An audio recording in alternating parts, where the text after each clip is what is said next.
Uganda. Oh, say. Oh, say. Munya, munya, CDC, munya. Thank you very much. So many times people ask the question, what has Tubman done? But sometimes people don't know so much. When Tubman started in 2005, Tubman decided to bring the Rafiki Foundation. Today, Rafiki Foundation is one of the bigger NGOs in Liberia providing support to young people. If you go to Boys Town, you'll see the work Rafiki Foundation is doing. And so, Tubman has stayed in Liberia. The CDC invited Tubman in May of this year to come and be a member, because Tubman has been a part of the CDC since 2005. And Tubman accepted the invitation to join the CDC. Today, he is the standard bearer of the CDC. So, ladies and gentlemen, it is really a pleasure for me to now introduce to you the man who will be the next president of Liberia, His Excellency Ambassador Winston A. Tubman.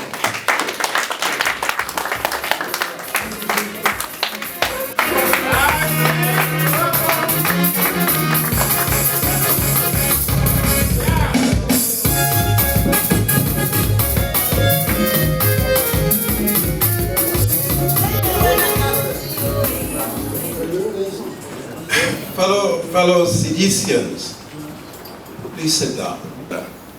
Now, the elections coming up will give us a chance to prove that CDC, the young people of Liberia, have it within them to make the country better. We heard our representative talk about the good work that she is doing, and we congratulate her for that. But even if everyone in this room succeeded in doing that, we wouldn't be able to really come to grip with the problems. We need state power to do that. Because if we don't have state power and people who are corrupt and using state resources for their personal or party reasons, we will not be able to make much of a difference. So what is important is that we should form a political arrangement, a ticket that will succeed in gaining state power in the upcoming elections. And once we have state power, for instance, we hope and it is expected that we will find petroleum products in our country. Then we will have huge revenues, like in other countries that have oil. It will be like a curse if we don't have the right leadership. And we know we have a leadership by the way they are behaving, what they are doing with our little resources that we have now.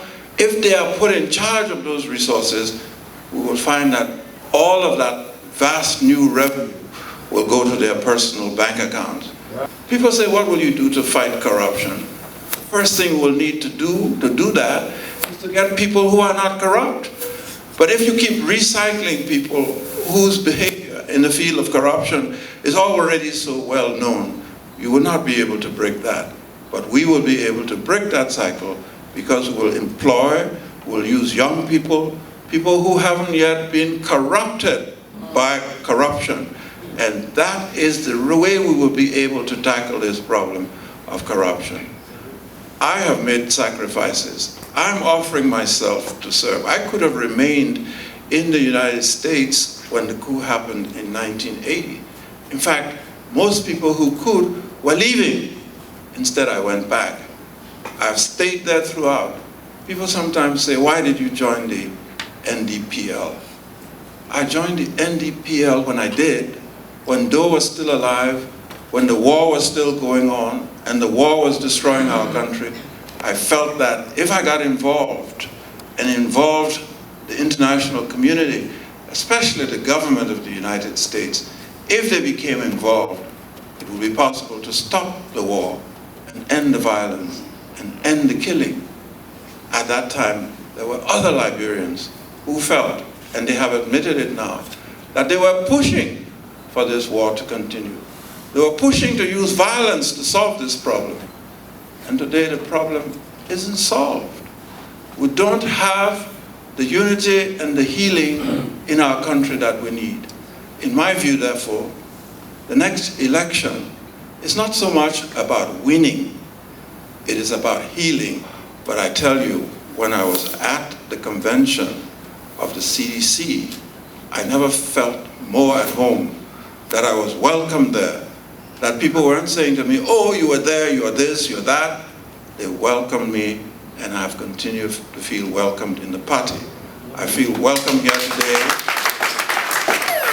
And working with my fellow Sidicians, I am convinced that we will win in the elections coming.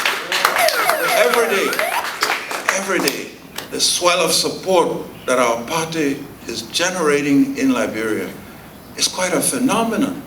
People call. People are lining up to get our membership. So we think that what we have done is to come up with the right combination, the right approach that will bring us victory. So I'm inviting all of you to be excited about this. Come home if you can to help in the election. If you cannot, send money home, send encouragement home to your relatives and friends there. This is our chance to take power in Liberia and make a real change in our country.